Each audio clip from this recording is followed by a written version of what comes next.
लेती थी। कहीं पर 7 फेरों की आपके वहां पर शायद है वो, ये 4 फेरे लेती थी। तो वो जो वहां का अग्नि था वो अपने घर पर लेकर आती थी।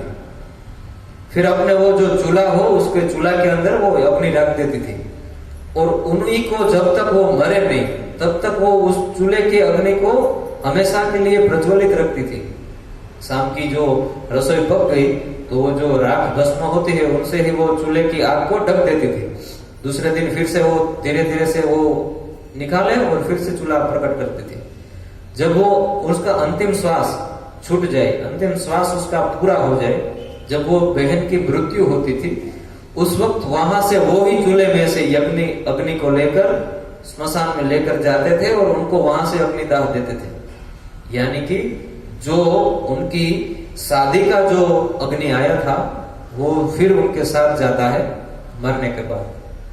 तो वो जो अग्नि जहां पर चूल्हे में होता है वो अग्नि को हर रोज बहनें पहले की जो चूल्हा जलाती थी वो घी की आहुति देती थी पहले, फिर हमारी चाय पकती थी।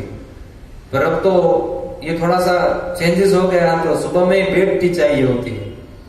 तो ये बेड टी वालों को तो सुबह में कहां पर वो अग्नि जमाने की, अग्नि को खिलाने की फुर्सत मिलेगी। ये हमारे घर में यदि ऐसा हम ना कर सके तो हमें ये पहला दोष लग ही जाता है। ये 5 पाप में से छूटने के लिए करना बहुत जरूरी है। 16 संस्कार है, वो 16 के 16 संस्कार अग्नि के साथ जुड़े हुए हैं। हमारे ऋषि मुनियों ने अग्नि का बहुत महत्व दिखाया हुआ है। गर्भाधान संस्कार जब हो तो ये संतान और उनके घर संतान और उनके घर संतान, ये तो सब भेड़ बकरियां भी करती है ना, कुत्ते भी करते हैं, शुअर भी करते हैं, पशु पक्षी भी करते हैं, खाते तो वो भी है, डर तो उसको भी लगता है, प्रजोत्पत्ति वो भी करते हैं, शयन रात को सो वो भी जाते हैं, हम भी जाते हैं। ये 4 तो हम सबके अंदर कंपलसरी वो एक जैसा ही है। यदि ऐसा ही हम जीवन को जिए जाए तो उनमें और हमें कोई भी फर्क नहीं है। हमें भगवान ने मनुष्य बनाया है तो हमारे अंदर धर्म है, वो 5वां एक एक्स्ट्रा भगवान ने दिया हुआ है। यदि धर्म के मार्ग पर हम नहीं चलते हैं तो ये हम इनमें और हमें कोई भी फर्क नहीं रहता है।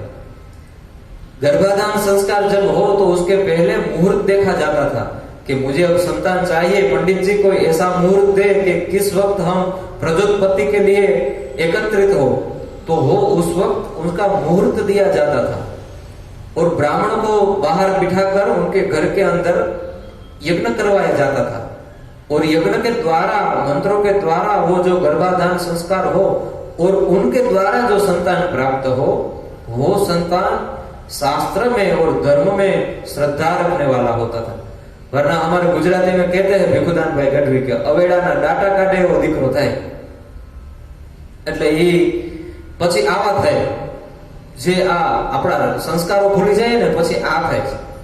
પછી છે એ બધા સંસ્કારો છે, सीमंत संस्कार છે, निष्क्रमण संस्कार છે, चूड़ा कर्म संस्कार છે, कर्णवेद संस्कार છે। कान को यहाँ से थोड़ा सा ये बहनों का तो होता ही है पर पुरुषों को भी करना चाहिए, क्योंकि ये यहाँ से एक जो नस निकलती है, यदि हमारा कान में छिद्र हो तो कभी भी हमें ये इलेक्ट्रिक का शॉर्ट लगे तो हम मर नहीं जाएंगे, शॉर्ट यहाँ से निकल जाएगा। यदि हमारे शरीर में छिद्र कहीं पर भी नहीं है तो अच्युतम केशवम हो जाता है। तो इसके लिए भी कर्णवेद संस्कार ऋषियों ने बताया हुआ है। ये उपनयन यानी कि यज्ञोपवीत पहननी चाहिए। ऐसा नहीं है कि ब्राह्मणों को ही पहननी चाहिए, ब्राह्मण, वैश्य और क्षत्रिय तीनों को पहननी चाहिए। इलेक्ट्रॉन और न्यूट्रॉन इन दोनों का प्रभाव हमारे शरीर के ऊपर होता है।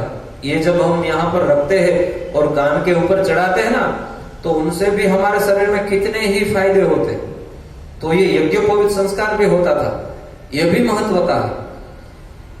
पुंसवन आदि ब्रह्मचारी आदि संस्कार होते थे, विवाह संस्कार होते थे। अब विवाह संस्कार में तो कुछ संस्कार जैसा ही नहीं रहा। जब यो बाराती सब लोग आते हैं बारात लेकर तो सीधे ही पंडित जी को पूछ लेते हैं कि कितने बजे आप फ्री कर देंगे। तो यहाँ पर हम कहाँ पर विधि विधान पूरा कर सकते? और 2 महीने के बाद किसी एस्ट्रोलॉजर के पास जाते हैं, बीबी के साथ बनती नहीं है। पर तूने पहले से ही अपने मकान की ईंट ही तूने मजबूत नहीं की, कहां से तेरी बनेगी? शादी का जो संस्कार है वो पूरी तरह से नहीं, यदि ब्राह्मण को विधि विधान के साथ करवाने के लिए हम टाइम इतना नहीं देंगे तो कहां से वो होगा? फिर गृहस्थाश्रम संस्कार एक होता है, गृहस्थ में कैसे रहना चाहिए, उनके बाद वानप्रस्थ, उनके बाद सन्यास और उनके बाद अंतिम संस्कार होता है। 16 संस्कार में से अब शायद 1 या 2 संस्कार थोड़े बहुत रह गए, उनके अलावा सभी संस्कार का विलुप्तीकरण हो जाता है, हो जाता रह रहा, अभी दिखता नहीं है कहीं पर भी ये संस्कार कहीं पर भी हो।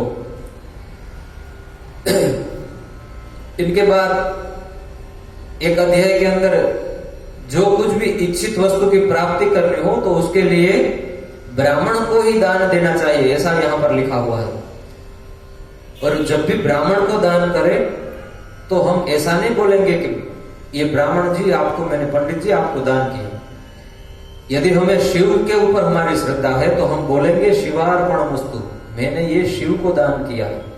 यदि हम कृष्ण के उपासक हो तो हम बोलेंगे कृष्णार्पणमस्तु, मैंने कृष्ण को अर्पण कर दिया। यदि हम मैया जी के उपासक हो तो हम बोलेंगे जगदम्बार्पणमस्तु, ये मैंने जगदम्बा को अर्पण कर दिया।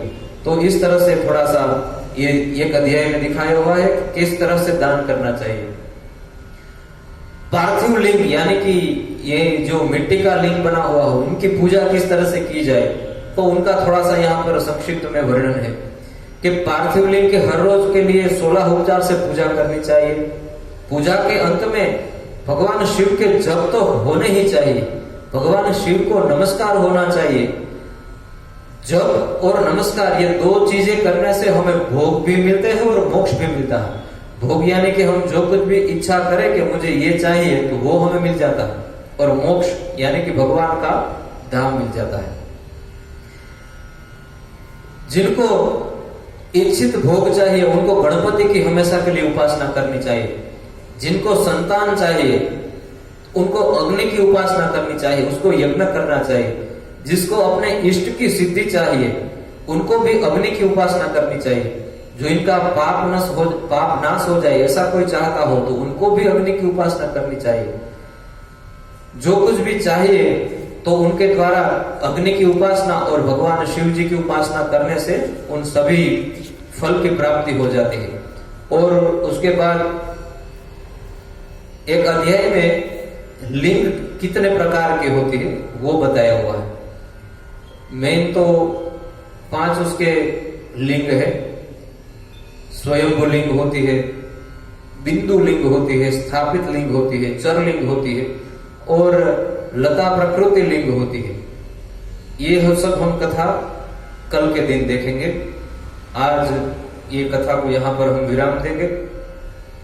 आज कथा भगवान शिव जी के चरणों में अर्पण कर दे। कुछ भी बोलने से मैं आज तो हिंदी में की तो वो पहले मुझे हिंदी अंदर ट्रांसलेट कर लेना पड़ता है और फिर मैं आपको एक्सप्लेन करने की कोशिश करता हूँ, क्योंकि वो सत्यनारायण भगवान की कथा तो यहाँ पर आकर हिंदी में कई बार की है तो वो तो हो जाती है। और ये तो ये भागवत जी की कथा हो तो हिंदी में हो भी जाए मुझसे, पर ये थोड़ा सा शिव पुराण की कथा मेरे लिए थोड़ी सी, पर भगवान ने आज के दिन करवा ही दिया। मैंने तो यूं ही सीधा बोल तो दिया आप लोगों को हिंदी में करो, पर मैंने फिर यहाँ पर बैठकर सोचा कि यदि नहीं होगी तो, पर ये भगवान ने सांगोपांग, बाबा हिंदी नहीं थी, बहुत अच्छा हो। वरना क्या है, बाबा बना है तो हिंदी बोलना पड़ता है, ऐसा होता है। दोनों हाथ ऊंचे करके खड़े करके भगवान शिव जी को नमस्कार करें। ओम नमः शिवाय, ओम नमः शिवाय, ओम नमः शिवाय। श्री महाकालेश्वर महादेव की जय। 2 મિનિટ માટે ભગવાન શિવનું નામ ગાઈ અને આજની આ કથાને છે વિરામ કરીએ। ધર્મેશભાઈ નથી ને એટલે આ થોડુંક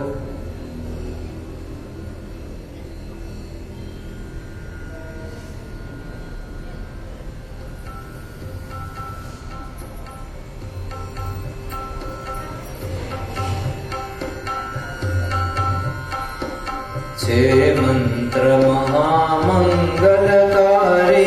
ओम नमः शिवाय, ओम नमः शिवाय।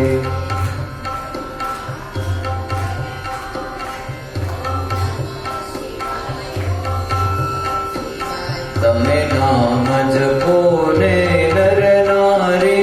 ओम नमः शिवाय, ओम नमः शिवाय।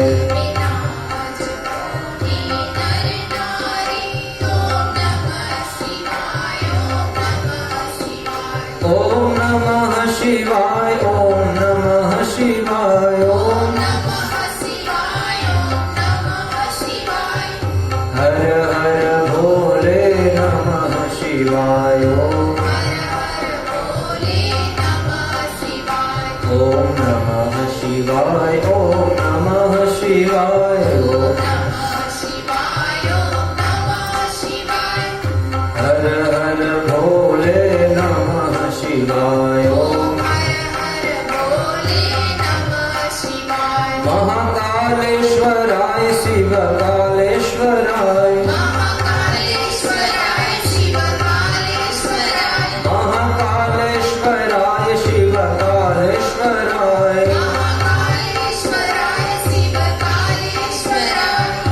हर हर भोले नमः शिवाय। ओम हर हर भोले नमः शिवाय।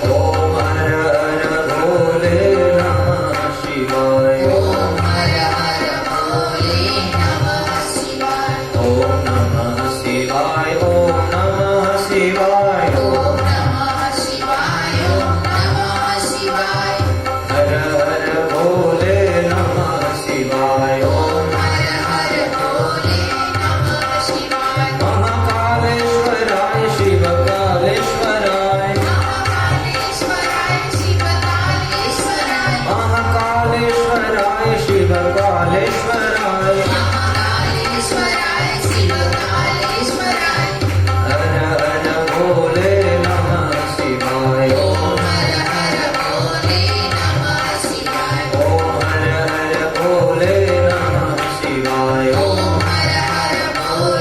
नमः शिवाय। ओम नमः शिवाय, ओम नमः शिवाय।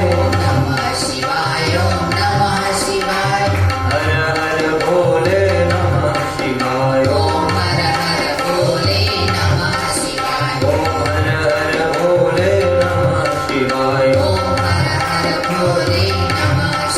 ओम हर हर भोले नमः शिवाय। ओम हर हर